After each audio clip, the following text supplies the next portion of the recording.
name is Hirdesh Kumar. My name is Syed Mustafa, Imam. We are the students of Szabist, Karachi. So in our university life, we all have used the restroom, and it is one of the most unhygienic places in the campus because there is a lot of unfiltered bacteria present there that impacts the health of students, faculty, and the support staff. This affects their mental and physical health both. In order to solve this problem, we are going to tackle this problem by using UV light system.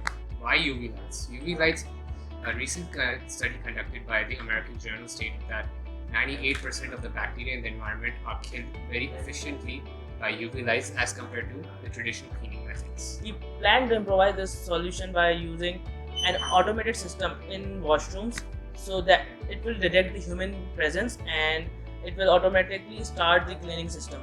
So this is our idea. If you like our idea, then please like that like button. If you want this idea to be implemented in your schools and colleges, so please just vote for this.